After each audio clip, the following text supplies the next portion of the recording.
Bienvenue sur les causeries de Jérôme et Mathieu. Sur ce podcast, nous vous parlons immobilier, investissement et indépendance financière. Nous vous partagerons notre expérience, nos anecdotes et même en direct nos aventures d'investisseurs. On vous parlera de l'évolution de nos projets immobiliers et entrepreneuriaux. Nous voulons aussi vous aider à mieux comprendre l'investissement sans fantaisie et sans vente de rêve. Bonjour, je suis Jérôme, investisseur et marchand de biens en région bordelaise depuis 2014. J'ai pu faire de l'immeuble de rapport, du locatif, de l'achat-revente et de la division foncière. Ce qui me permet à présent de pouvoir me consacrer 100% à l'immobilier. Et moi je suis Mathieu, investisseur immobilier également. J'ai comme Jérôme touché à beaucoup de types d'investissements. Et en plus de ça, nous travaillons en famille dans la promotion immobilière. L'objectif principal de ce podcast est de rester le plus simple et le plus détendu possible. Une discussion entre amis investisseurs autour d'un bon café. Attendez-vous à ce qu'on dérive de temps en temps bien sûr.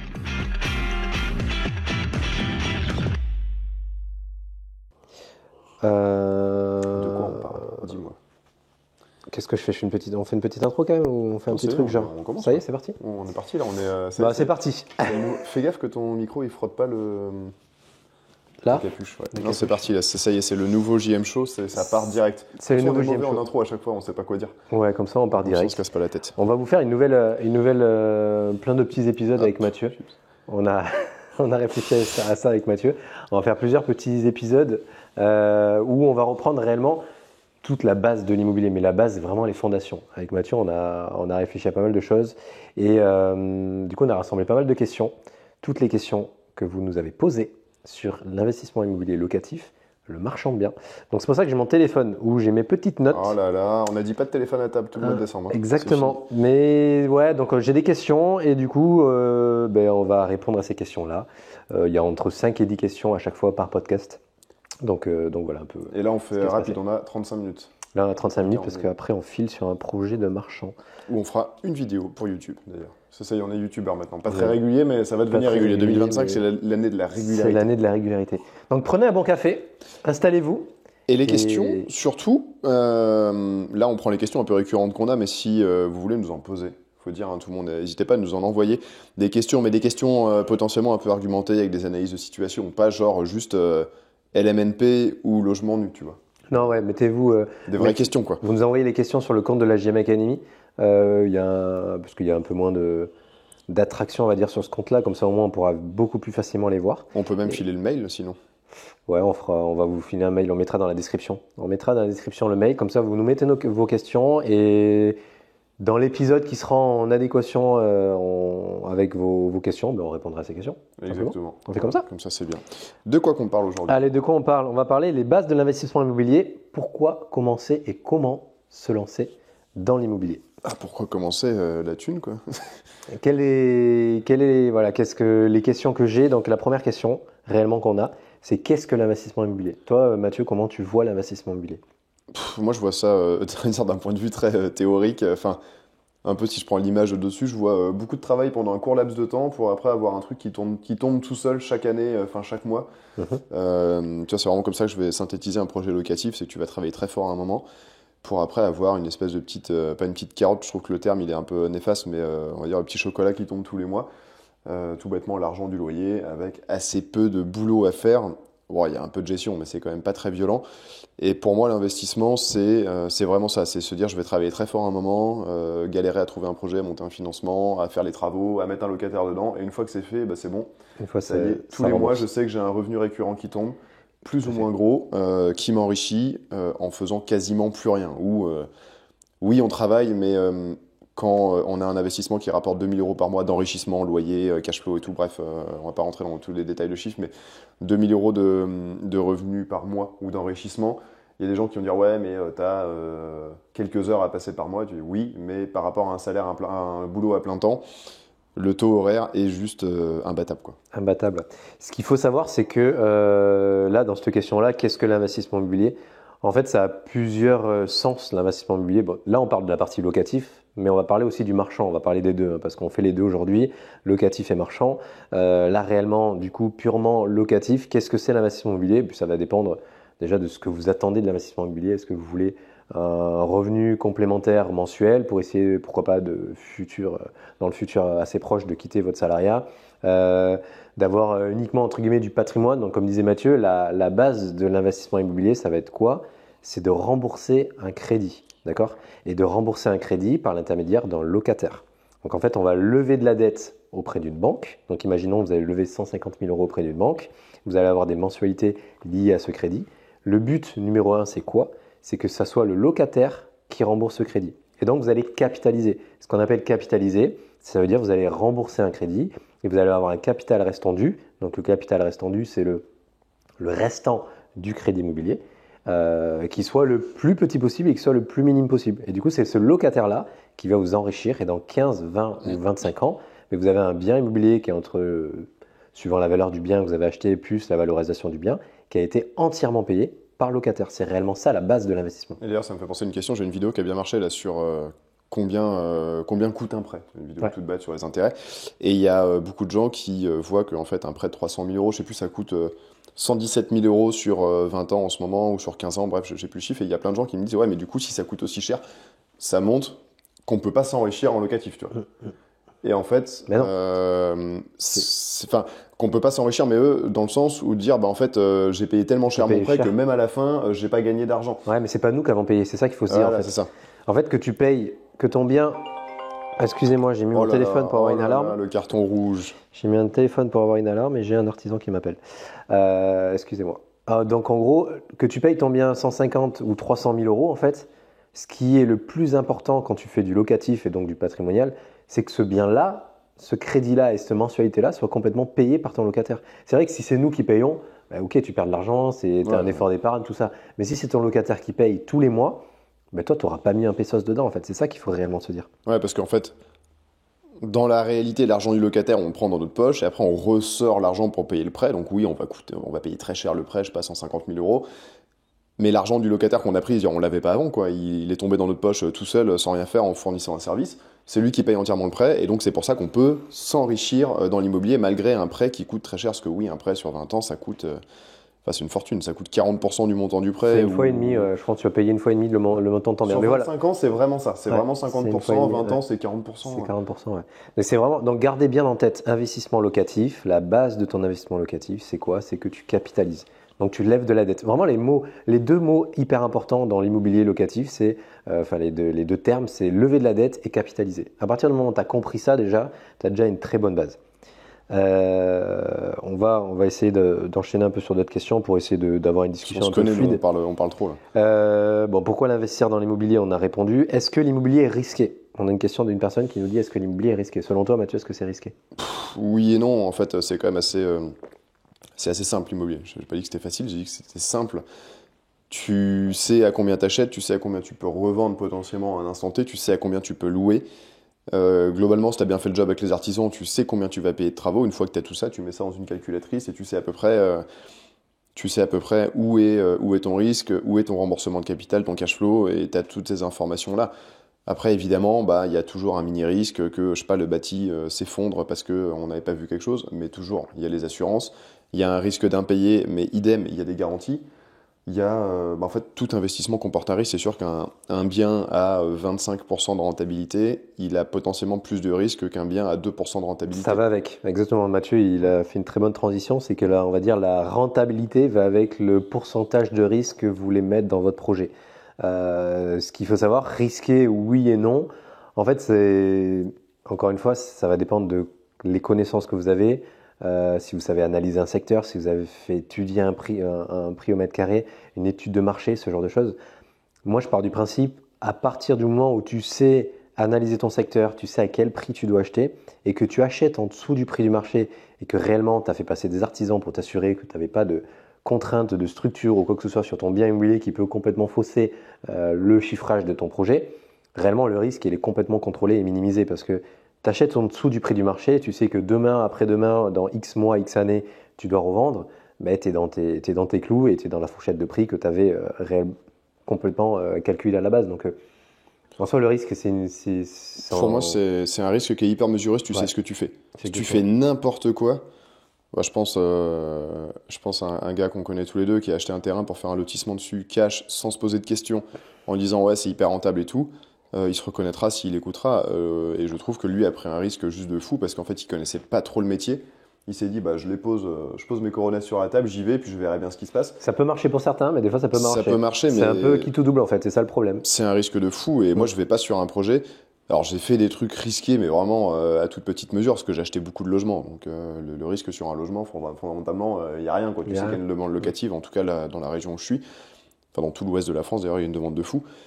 Mais le risque est quand même très mesuré si tu sais ce que tu fais. Si t'en sais rien, que t'achètes, en fait le gros risque c'est quoi? C'est d'acheter au mauvais prix, d'acheter beaucoup trop cher parce que tu connais rien et tu vois juste, je sais pas, une rentabilité ou un cash flow ou quelque chose de très affectif. Je sais pas, ma grand-mère habitait à côté, donc faut que j'achète en face. Puis ça me semble pas cher parce qu'elle, elle a vendu sa maison 500 000 et là c'est 400, alors qu'en fait on est complètement à côté de la plaque. Mais si on sait ce qu'on fait, c'est pas risqué. C'est ça, c'est vraiment la base de la base. Par quoi vous devez commencer? Pour ça, dans ces podcasts, on va réellement tout reprendre, mais vraiment les fondations de l'investissement immobilier et du marchand pour vraiment comprendre comment ça fonctionne. Mais la base, c'est quoi? C'est étudie ton marché. Vraiment, déjà, tu commences par faire autour de chez toi, comme ça, tu auras un peu plus de connaissances, mais essaie d'étudier ton marché. À quel prix tu dois acheter ce type d'appartement? Combien ça vaut? Combien tu dois l'acheter? Combien, si jamais tu dois le revendre demain, combien tu vas le revendre? Vraiment, passe une bonne partie de ton temps là-dessus et après sur le terrain. Mais réellement, c'est à partir du moment où tu sais à quel prix tu dois acheter, le risque il est déjà à 90%. Non, c'est ça. Et puis après, est-ce que c'est pas plus risqué d'être salarié et de rien avoir d'autre? Enfin, quand tu vois que la retraite, on aura à peine entre 50 et 40% en 2050 de nos derniers salaires. Moi, je trouve que c'est un risque énorme. Et je suis prêt à prendre le risque d'avoir un locataire qui paye pas. Clairement. Ou tous les mecs qui disent ouais, je suis salarié, j'ai aucun risque. Ouais, mais si la boîte elle dépose le bilan. Enfin, moi, je suis dans une boîte qui a marché très bien pendant 30 ans et là, boum, redressement judiciaire, la fête est finie. T'as plein de grands groupes qui se pètent la gueule, tu te retrouves au chômage d'un coup, ça se trouve ton salaire à 4 000 euros, il va passer à 2 000 parce que en fait le métier que tu faisais, il se fait plus ou personne n'en veut. Tout dépend où tu mets ton curseur en fait en termes de risque. C'est pour ça que nous, quand on accompagne des personnes, suivant le profil de la personne, on va l'orienter sur un type de stratégie ou pas, suivant sa mentalité, suivant sa motivation, suivant son temps. Parce que si une personne n'a réellement pas le temps et je veux juste faire de l'investissement entre guillemets classique patrimonial, on va pas lui dire fais une LCD atypique au fin fond de la Cambrousse parce que tu vas avoir des contraintes, tu vas avoir de la gestion. C'est l'entrepreneuriat pur et dur. En fait, c'est surtout remettre le barbecue au milieu du jardin ou l'église au milieu du village. C'est quelqu'un qui va nous rejoindre dans l'accompagnement de la JM Academy, pub si vous voulez nous rejoindre, mais qui a une grosse valeur ajoutée, je sais pas, dans l'entrepreneuriat en ligne. Je pense à quelqu'un très précisément. Il est capable de créer énormément d'argent en ligne. Est-ce que ce gars-là, ça a vraiment du sens d'aller l'orienter vers une location courte durée atypique où il va se faire chier, passer énormément de temps, ce sera pas vraiment son vrai vecteur d'enrichissement.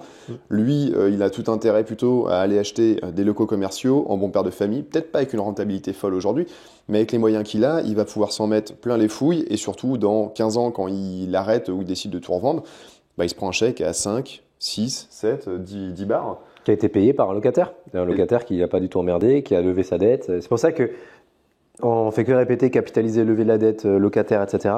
Parce que réellement, c'est vraiment le nerf de la guerre. Surtout, n'achetez pas un bien immobilier cash. Pourquoi? Parce que tu vas pas utiliser l'argent de la banque. Vous allez voir, on va sortir une série de petites vidéos sur le compte de la JM Academy avec Mathieu qu'on a tourné.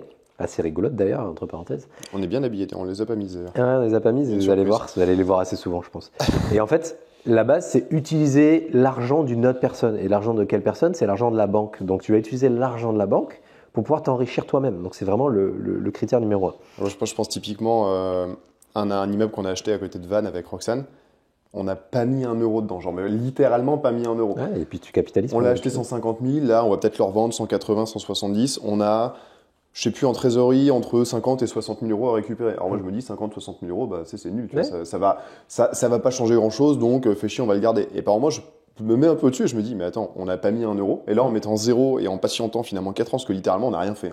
Ce qui nous a pris le plus de temps, c'est les rendez-vous bancaires. C'est les locataires qui ont payé ça. Ouais, et bon, si je suis allé changer un radiateur l'autre jour, parce qu'un artisan me prenait 1 500 euros pour 2 radiateurs, espèce d'enfoiré.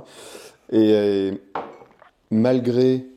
Enfin, moi, je me dis, ouais, bon, 50 000 euros, c'est pas ouf. Bah ouais, mais en fait, finalement, c'est du pur effet de levier. On n'a pas mis 1 euro, on a juste patienté, et boum, on a 50 000 euros qui tombent 4 ans après. Exactement. C'est pas mal, la vie. Elle est pas mal du tout. Autre question. Et là, vous le voyez pas, mais il y a un chat qui dort juste au pied, il est pas malheureux, lui. Il est pas malheureux, il est au pied du sapin, il est bien. Autre question. De combien d'argent ai-je besoin pour commencer? Grande question. Grande question, de combien d'argent ai-je besoin pour commencer? On a pratiquement répondu. En fait, ça dépend...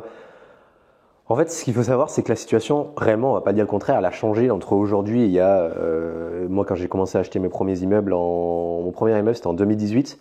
réellement, la situation était complètement différente. Le sans apport. Celui qu'on a acheté il y a 4-5 ans, c'était pas la même chose non plus. Ouais, c'était complètement différent. Donc, combien tu as besoin d'argent? Je dirais à minima, mais vraiment dans le pire des cas, à minima les frais d'acquisition, donc les frais notaires. Donc, en gros, ça représente 7,6% du frais net vendeur de ton bien immobilier. D'accord? Qu'est-ce que c'est des frais de notaire? Comment on calcule? Donc, tu prends 7,6% ou 7,8 exactement, ou tu prends 8 à la louche.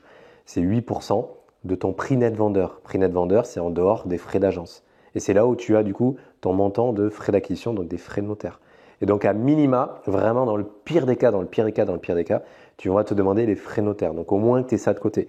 Mais tu peux très bien t'en sortir sans mettre les frais de notaire. De toute façon, il faut un minimum d'argent de côté parce que si tu as une contrainte, un petit truc, un chauffe-eau qui casse, Un imprévu, qui coûte ouais. 2000 euros, bon, Ouais. bah, il faut pouvoir le changer. Et c'est possible d'emprunter sans apport. On a 4 ou 5 personnes autour de nous qui l'ont fait dans la JM Academy et autour. Parce que c'est premier achat pour la résidence principale, qui peut-être part en locatif, on ne sait pas, mais ils font ce qu'ils veulent avec leur résidence principale. Et sur des achats entre 100 et 120 000 euros, je crois les 4 ou 5, peut-être un peu moins le plus bas, c'est du sans apport, ou 1000 balles, tu vois. Bah, je pense à Alex qui est dans la JM Academy, Ouais. il vient d'acheter un appartement, Sans je apport, crois ouais. 70 000 euros, et il met 0 d'apport, il doit juste payer 1500 euros de meubles. Et franchement, c'est vachement bien. C'est-à-dire qu'il va se retrouver avec un appartement à 70 000 euros qui va être entièrement payé par un locataire. Il aura mis 1500 balles de meubles qu'il est même pas obligé de mettre au final s'il veut faire du nu, mais fiscalement ça n'a pas d'intérêt. Franchement, gavage. Donc, et il commence sans apport. Il n'a pas des revenus de ouf. Il gagne correctement sa vie. Mais il est fonctionnaire dans une ville. Donc tu vois, t'imagines bien les revenus, c'est pas incroyable. C'est de la base, ce qu'il vous faut, c'est d'avoir un CDI réellement. Si tu n'as pas de CDI, ça va être un peu plus compliqué. C'est envisageable, c'est faisable parce qu'on en a un qui le fait. On en a un qui le fait, mais c'est pas le plus courant.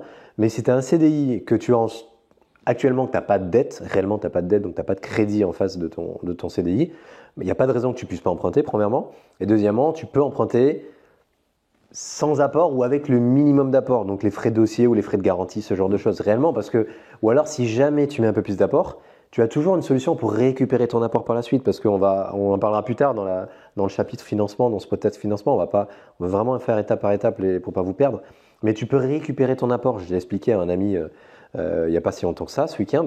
J'espère que tu vas commencer à écouter, d'ailleurs, Romain, si tu m'entends, nos podcasts, que tu vas pas écouter la concurrence.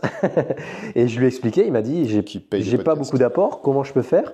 Et je lui ai expliqué comment tu pouvais récupérer ton apport. Il m'a dit, je connaissais pas ça et tout, c'est trop bien. C'est pour ça que l'investissement immobilier, sachez que c'est pas juste acheter un bien et mettre en locataire. Oui, c'est réellement la base, c'est ça. Mais en fait, c'est que dans chaque étape de l'achat de ton bien immobilier, mais chaque connaissance, chaque truc que tu vas savoir, tu vas pouvoir gagner de l'argent. Là, en l'occurrence, si tu mets 10-12 000 euros dans tes frais de notaire, on sait, nous, comme tous les investisseurs, comment tu peux récupérer sous 3, 6, 8, 12 mois ton apport et tu vas le récupérer. Donc voilà, il y a toujours des façons de faire. Donc, on peut dire que tu vas mettre de l'apport, mais en l'occurrence, tu vas le récupérer pour le réinjecter plus tard. Ouais, puis depuis qu'on vend de la formation, enfin de l'accompagnement, on n'a plus le droit de le dire, mais se former, c'est vraiment ça. Dès que tu as un mec qui dit de te former, tu dis oui, puis dès qu'il y a un gars qui vend une formation, tu dis ouais, mais toi tu dis ça parce que. Non, c'est pas une formation, c'est un accompagnement. C'est un accompagnement. C'est essentiel de se former, et je vois par exemple, toi, tes 2 opérations de marchand de biens, tu les as fait sans sortir 1 euro et sans crédit. Ouais. Et ça, si t'as pas les bonnes connaissances, tu peux pas le faire. Sauf que là, tu te retrouves, toi, à rentrer des marges à 5 chiffres ou 6 chiffres, sans avoir sorti d'argent, sans être passé par les banques, sans avoir payé de frais financiers, tout en étant 100% légal, OK avec les vendeurs, OK avec tout le monde. C'est OK avec tout le monde, c'est juste avoir les bonnes connaissances, les bonnes informations au bon moment et savoir faire passer et véhiculer ce message-là. Bien sûr, là, c'est du professionnalisme, c'est vraiment de l'opération de marchand de biens. Il n'y a pas n'importe qui peut faire ce type de technique et d'opération, mais oui, tu peux. Il y a toujours des solutions. En fait, tu as plein de marchands de biens qui en font depuis des annes, qui connaissent même pas le truc, qui ne le font pas, qui en parlent pas, qui forment même pas les gens pour ceux qui font de la formation là-dessus, parce que ils savent même pas que c'est possible. Je voulais dire un truc important. Ouais, aussi, je voulais revenir sur quelque chose, c'est qu'on parle, qu'est-ce qu'un investissement locatif et tout, mais si on veut vraiment vivre de l'immobilier, il n'y a pas investissement locatif ou marchand de biens. En fait, c'est un tout. Il y a plein de choses à faire, que ce soit l'investissement, du marchand de biens, en fait, c'est les 2 grandes catégories qu'on peut faire, de la proposition de projet et tout. Au bout d'un moment, il ne faut pas se spécialiser que dans une chose, il y a un peu. Tout est intéressant, tout est bon à prendre, ça va vraiment partir à chaque fois d'un projet. Peu importe en fonction du projet que vous allez trouver, vous allez peut-être avoir des techniques de marchand à appliquer, des techniques de locatif, des adaptations à faire. Mais c'est pas une technique figée marche, quoi. Non, il n'y a pas qu'une technique, ça dépend il y a plein de critères à prendre en compte, comme on a pu évoquer. Dont la situation personnelle. La situation personnelle, exactement. Ouais. J'enchaîne sur une autre question qui est hyper intéressante qu'on a eue. C'est est-ce que je dois être propriétaire de ma résidence principale avant d'investir?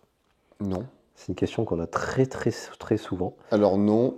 Enfin, je réponds du coup en premier, je dis non, et au contraire, même ne pas être propriétaire de sa résidence principale au moment où on commence, et on commence à avoir les bonnes connaissances, c'est encore mieux parce que c'est hyper simple d'acheter sa résidence principale, et on peut gagner beaucoup d'argent, soit en fait, en achetant un projet de résidence principale qui finalement tombe dans le locatif ou de la courte durée, ou peu importe, et trouver un truc rentable en se le faisant financer sans apport, ou en achetant une résidence principale dans laquelle on va vivre 1 an ou 2, on va faire tous les travaux qui vont bien, puis au moment où on déménage, on prend une plus-value énorme, et on s'enrichit net d'impôts. Et ça, c'est très simple à faire, et c'est aussi un des meilleurs vecteurs d'enrichissement qu'il y a à faire. C'est une niche qui est intéressante, qui est importante. Ce qu'il faut savoir, c'est que à l'heure actuelle, quand vous achetez une résidence principale et que vous la revendez pour une raison X ou Y, bien sûr, il ne faut pas que ça soit...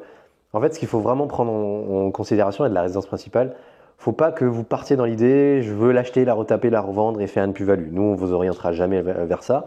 Mais ce qu'il faut savoir, c'est qu'à partir du moment où vous allez acheter une résidence principale, que vous allez faire des travaux dedans, vous allez l'embellir, vous allez la valoriser, et que vous avez besoin de vendre cette maison parce que vous voulez vous déménager, vous agrandissez votre famille, vous êtes muté ou plein d'autres raisons, il y a plein de raisons particulières, où vous en voulez plus de cette maison, vous voulez la vendre. Mais si jamais vous faites un bénéfice sur la vente, qu'est-ce que j'appelle un bénéfice? C'est que le coût de revient de ta maison, imaginons, elle t'a coûté 150 000 euros, et qu'au moment où tu la vends, parce que tu as besoin de la vendre par toutes les raisons que j'ai pu énumérer précédemment, tu la vends 200 000 euros, mais tu vas encaisser 50 000 euros net d'impôt. Donc ça peut être intéressant. Bien sûr, il ne faut pas en abuser. C'est hyper facile à faire en plus. C'est facile à faire, il ne faut pas en abuser, il ne faut pas que ça soit ta vision numéro 1 et ton objectif numéro 1. Il faut juste te dire, tu achètes ta résidence principale parce que tu as besoin de vivre quelque part, mais tu sais que le jour où tu vas la revendre, ça sera, quoi qu'il arrive, bénéfique parce que du coup, achète pas de la résidence principale toute neuve qui est toute rénovée, achète-la dans le but où tu sais très bien que tu vas la valoriser. Donc quand tu vas la revendre, ça va être intéressant. C'est ça, parce que en fait, le problème de la résidence principale, c'est juste ceux qui achètent une résidence principale en s'en mettant beaucoup trop cher sur la tête, en mettant des matériaux qui ont absolument aucun sens, qui valent beaucoup trop cher et dont tout le monde se fout, parce que vous mettiez un parquet massif ou un beau parquet stratifié, les gens verront pas la différence, sauf que le parquet massif, vous l'avez payé 5 fois le prix. C'est ce genre de truc, ou des robinets qui valent hyper cher. Il faut, quand vous achetez votre première résidence principale, ce qu'on vous encourage d'ailleurs à faire, réfléchissez-y, c'est pas facile à dire le matin ça, vraiment avec une optique de le jour où vous allez la revendre, vous allez tirer une plus-value. Et l'avantage, c'est que la règle, elle est en train de changer, et moi je trouve que c'est un avantage, c'est qu'aujourd'hui, il y a un flou. C'est-à-dire que pour être exonéré d'impôt sur la plus-value, il faut vivre dans la résidence principale. Ce qui est logique. Vous prenez la règle, la jurisprudence la plus courte, je crois qu'elle est à 7 jours ou 10 jours. Bon, c'est un peu tendancieux, mais ils ont réussi à prouver. Non, mais voilà, c'est vraiment... Mais la règle... Vous vivez dedans, et puis... mais ce qui est avantageux aussi avec la résidence principale, sachez que les banques, 20% des dossiers bancaires vont déroger au 35% de taux d'endettement pour une résidence principale. Ça veut dire quoi? Ça veut dire qu'en gros, ils vont favoriser les bons pères de famille qui veulent acheter leur maison, qui veulent leur scénic, leur petit chien, leur petit enfant, etc., à acheter leur résidence principale. Donc imaginons, tu es un peu trop endetté parce que il y a X années, tu as acheté du locatif et que tu veux acheter ta résidence principale, si tu présentes ton dossier en disant voilà, on veut acheter notre maison parce qu'on veut, ça y est, on veut commencer à avoir notre patrimoine de résidence principale, ils vont pouvoir déroger à ces 35% de taux d'endettement. Et ça, c'est non négligeable. Donc, ne pas avoir sa résidence principale, c'est pas bloquant, mais moi maintenant, et Mathieu les deux, on conseille aussi la même chose, c'est que franchement, commencer par investir dans votre résidence principale, c'est réellement la base. C'est sûr que c'est un bon discours de formateur de dire n'investis pas dans ta résidence principale, fais plutôt du cash flow tout de suite, parce que le résultat, il est instantané sur les comptes des gens. Ouais. Et mais la résidence principale, non. Ouais. Ah ouais, mais en fait, c'est plus impactant de choper un gars, de dire vas-y, achète un appartement 50 000 euros, loue-le, comme ça, tout de suite, t'as du cash flow, ma formation est efficace. Alors que le même gars, il achète un truc 50 000 euros, il le revend 70 000 ou 90 000 euros 1 an ou 2 ans après, en fait, il a gagné 10 ou 15 fois plus. Ouais, mais c'est pas instantané. L'effet est retardé, c'est pas instantané, c'est imperceptible, mais il y a carrément beaucoup d'argent à faire là-dedans en le faisant bien et proprement dans les règles. Et on connaît, toi tu connais un gars qui fait que ça d'ailleurs. Ouais. Il vit que sur des résidences principales. Alors, il fait des villas de baiser. Bon, il fait tous les 5-6 ans, mais parce qu'il fait des villas. Sauf qu'à chaque fois, il prend quelques millions d'euros de marge net d'impôts. Il fait que ça et il s'embête pas. Et ce que je voulais dire, l'avantage, c'est que la règle elle est en train de changer. C'est que là, aujourd'hui, il y a un flou sur. Il n'y a pas de durée. C'est à vous de prouver que c'était votre résidence principale. Et la règle, elle est en train de changer pour dire, en fait, si on fait. C'est 5 ans. 5 ans pour être exonéré d'impôt sur la plus-value. Donc, au moins, ça met un cadre. Et il y a une petite étoile, alors pour l'instant, c'est pas encore passé, qui dit que si vous revendez pour racheter une autre résidence principale, il n'y a pas de souci. C'est exonéré d'impôt. Donc là, ça laisse peut-être entendre qu'il va pouvoir. Mais en fait, ils ont mis ça en place. Pouvoir enchaîner fort, quoi. Et tu peux enchaîner, mais nous, on vous oriente pas là-dessus. Attention, parce que si vous faites ça trop de fois, vous êtes marchand de biens. Donc, si votre but, c'est acheter, revendre. Non, mais aujourd'hui, oui, mais quand la règle va évoluer, ouais. Si c'est comme la règle d'exonération des 2 ans, on dit, tu as le droit de revendre pour acheter une résidence principale si tu mets tout l'argent, ça veut peut-être se dire qu'un gars, en 3-4 opérations avec cette règle-là, il peut avoir une résidence principale, payer cash. Payer, ouais. Entièrement par les plus-values. Alors oui, je sais, on n'achète pas cash et autres, mais là, c'est différent. Vous générez la plus-value avec d'autres trucs. Tu te retrouves avec une résidence principale nette d'impôts. Net d'impôts, ouais. Net de dette. Au vu des banques et tout, là, vous êtes royal. Bon, à voir comment la règle évolue, mais pour l'instant. Mais voilà, sachez que la règle va évoluer, mais voilà, nous, le but, c'est, on les oriente pour de la résidence principale parce que c'est hyper intéressant, c'est hyper important. La résidence principale, c'est oui, quoi. C'est oui, c'est réellement oui. On a quelqu'un de la GM Academy qui voulait pas faire de locatif, ce que je comprends. Donc, on l'a orienté vers la résidence principale, mais ok, on t'oriente vers de la résidence principale, mais tu vas acheter quelque chose qu'il faut rénover, qu'il faut embellir, qu'il faut valoriser.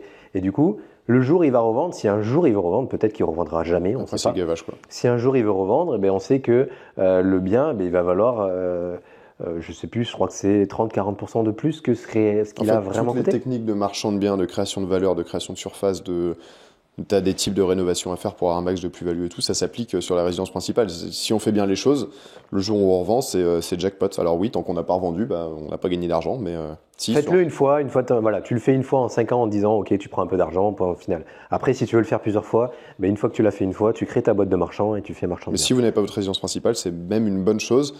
Par contre, ça va être important de l'acheter. Exactement. On va passer sur une autre question parce qu'il ne nous reste plus que 10 minutes. Oh, putain, ça passe vite. Du coup, j'ai une question. Quelle est la différence entre locatif et marchand de biens ? Locatif, c'est ce qu'on a dit au début. C'est-à-dire, tu travailles fort, puis ensuite tu accumules petit à petit de l'argent. Et tu prends de l'argent, on va dire, c'est un goutte à goutte, quoi. C'est complètement différent. Moi, comment j'associe ça, le locatif et le marchand de biens ? Locatif, pour moi, c'est vraiment de l'investissement pur et dur où, comme dit Mathieu, c'est du goutte à goutte. C'est tu rajoutes un peu de beurre dans les épinards tous les mois. Tu mets vraiment un peu tous les mois dedans. Donc, ça veut dire que tu as un revenu complémentaire. Donc, tu achètes un appartement qui s'autofinance par un locataire qui rembourse une banque et un crédit. Avec un peu de chance, ou pas de la chance, ou si tu as très bien investi, tu as très bien calculé, tu as un petit delta positif qui fait que tu gagnes un peu d'argent, donc tu t'enrichis un peu plus tous les mois. Mais le marchand de biens, c'est différent. Le marchand de biens, c'est plus de l'entrepreneuriat. C'est réellement un métier. Tu as ton entreprise, tu as les équipes avec qui tu travailles. C'est vraiment c'est une activité à plein temps. Pour moi, tu peux pas faire marchand de biens et ton salarié à côté. Ou alors, juste tu mets des billes dans une boîte et le gars, il fait l'opérationnel. Mais c'est deux activités différentes. Et la différence réelle du marchand de biens, c'est que tu vas encaisser 10 ans de loyer d'un coup, en fait, tout simplement. Tu vas réellement encaisser ton... quand tu vas un marchand de biens, qu'est-ce qu'il fait ? Il achète un bien immobilier. Il revend un bien immobilier et entre les deux, il va valoriser ce bien. Et en fait, le but, c'est que quand tu vas le revendre, tu vas créer du bénéfice. Et ce bénéfice-là, en général, c'est 5, 10, 15 ans de loyer que tu aurais pu encaisser. Et cette valorisation ne passe pas forcément par des travaux. Non, tu as plusieurs sources de valorisation. On en parlera quand on parlera un peu plus de marchand. On peut faire de la marge sans avoir fait de travaux. On peut faire ça. C'est en général là où c'est le plus intéressant. Exactement, tu te fais moins chier. Moi, c'est ce que je fais maintenant. On fait des travaux. En fait, on va pas rentrer dans le détail, mais tu peux faire des travaux une fois de temps en temps, comme on a fait avec Mathieu, parce que c'est sympa, c'est valorisant, c'est une vitrine, c'est toujours. Voilà, on est là, on a acheté cette gay et maintenant on en a fait un truc magnifique. Moi, personnellement, j'adore parce que j'aime bien l'architecture, c'est super beau. Mais tu peux pas faire que ça. C'est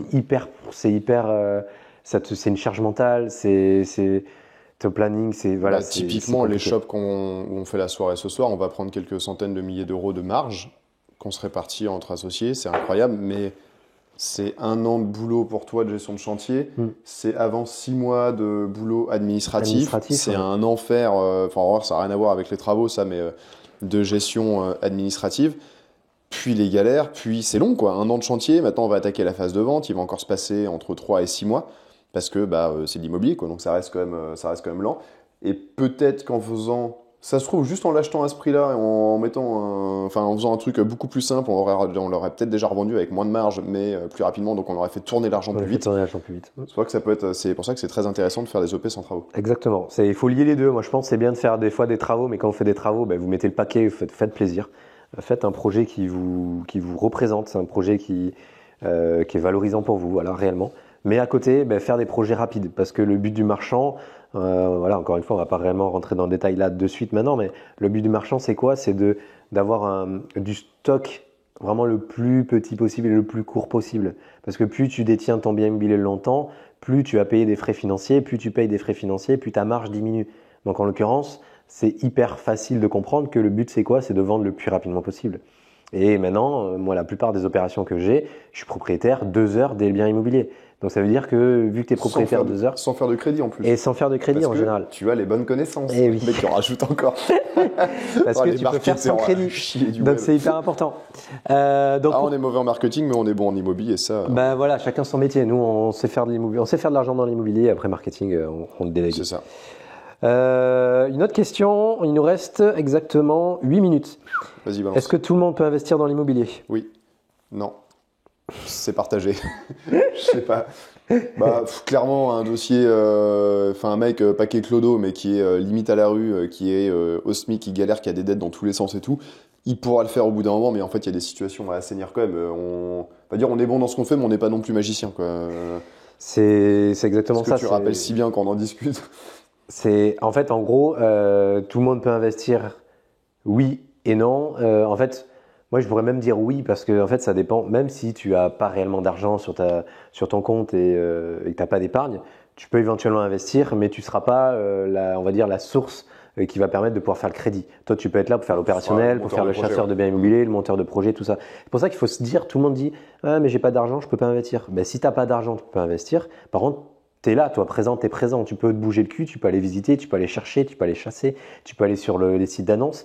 Si ta carte à toi, c'est pas la carte du financement, mais joue une autre carte en fait. Joue la carte recherche de biens, joue la carte chasseur de biens, joue la carte gestion de projet, joue la carte je vais gérer les travaux. Et c'est pour ça que même si t'es pas en CDI, tu peux investir. Faut juste vouloir se bouger le cul. C'est encore une fois, c'est ce qu'on a dit encore dans la visio la dernière fois dans la IGM Academy. On leur a mis une petite alerte en leur disant voilà, nous chaque visio maintenant, on va faire un point un par un avec chacun d'entre vous. Vous allez nous dire combien de visites vous avez fait, combien de recherches de biens vous avez fait, combien d'offres vous avez fait. Parce que réellement, ça ne va pas tomber du ciel en fait. C'est pas en restant chez vous à regarder votre ordinateur que les choses vont tomber en fait. Donc prenez une sélection de biens immobiliers sur le SeLoger, sur le Bon Coin, sur Meilleur Agent, sur ce que vous voulez. Et allez directement visiter, allez rencontrer des gens et bougez-vous le cul en fait. Ça dépend ce qu'on veut tout simplement. Et clairement, l'immobilier, il ne faut pas être le plus intelligent. Hein. Je connais des mecs très cons qui ont très bien réussi dans l'immobilier. Oui. Mais il faut avoir une faculté de passage à l'action et de prise de décision. Parce qu'il y a quand même un moment où vous allez vous retrouver face à quelqu'un qui va vous dire bon voilà, signez en bas du papier et là vous avez 200 000 euros de dette. Mais en fait, toutes ces phases-là, il faut quand même être capable de se dire bon ok, je les pose et j'y vais. En plus, moi je considère que tout va très bien se passer, mais je veux dire, on voit trop de gens qui tournent autour du truc et qui osent pas y aller, qui se disent il faudrait quand même que je le fasse, mais bon. On a 2-3 exemples autour de nous, des gens qu'on connaît depuis des années qui finalement n'ont jamais rien fait parce que il y a toujours cette hésitation de oui, mais bon, si jamais.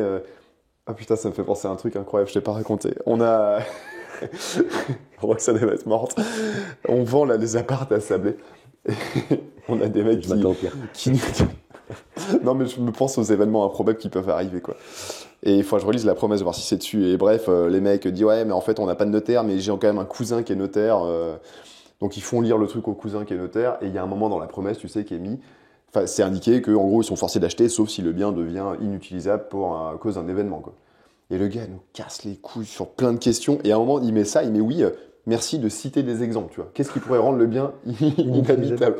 Du coup, j'ai demandé au notaire, ça me fait marrer tout seul, mais j'ai demandé genre de mettre holocauste nucléaire, tsunami, c'est en plein milieu de la France, chute d'un avion, chute d'une météorite.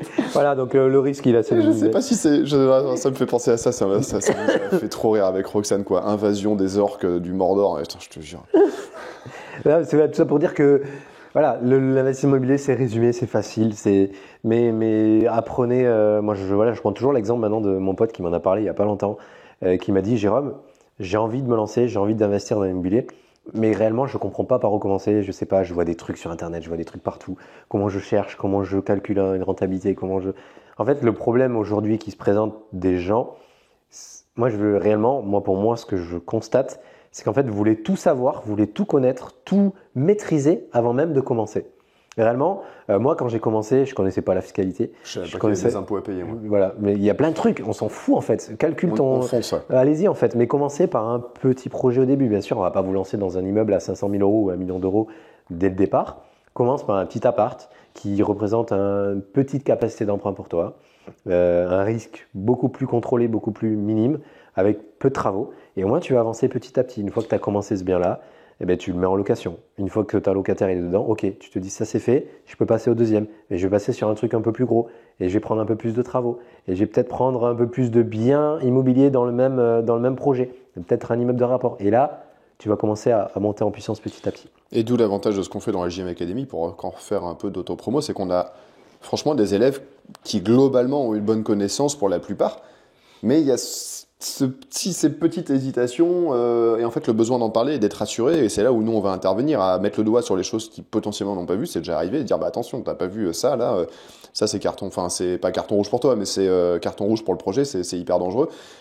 Ou au contraire on va dire mais non, ton projet il est trop bien, envoie l'offre à tel prix. Et souvent les questions ça ouais tu penses mais je suis pas sûr et tout. Si vas-y, envoie là, tout va bien se passer, tu dis telle chose à l'agent immobilier, feu, ça va aller. Et en fait nous on a un petit rôle de mentor, t'es en mode de valider. En fait, on est là pour casser un peu les croyances limitantes, en fait. Je voulais dire de pousseur à l'action, ça se dit pas, mais de dire vas-y, tu passes à l'action, fais-le, tout va bien se passer, et c'est hyper important, mais c'est essentiel en voulant. Mais en fait, c'est vrai dans n'importe quel projet, il faut au bout d'un moment avoir cette faculté de se dire bon bah j'y vais, je passe à l'action, et puis je me jette un peu dans le vide, quoi. Même si c'est un vide pas trop profond. Pas trop profond, donc voilà un peu pour vous citer un peu tout ça. On a fait le tour de ces premières questions. L'idée, c'était vraiment, on va reprendre, comme je disais tout à l'heure, on veut vraiment reprendre les bases, Donc, surtout, n'hésitez pas dans les commentaires à poser d'autres questions. S'il y a d'autres questions sur les bases réellement, on va en rentrer étape par étape. Vous voyez, le prochain podcast, c'est les différents types d'invest. Et là, on va énumérer pas mal de types d'investissements qu'on peut faire. Après, on a l'analyse d'une zone rentable, le financement. Donc voilà, on va vraiment faire les étapes par étapes.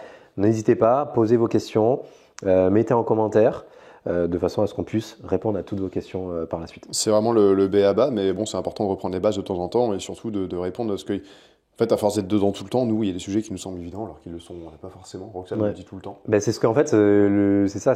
On fait des interventions de temps en temps dans des événements et nous, on parle de choses pour nous qui nous semblent hyper évidentes.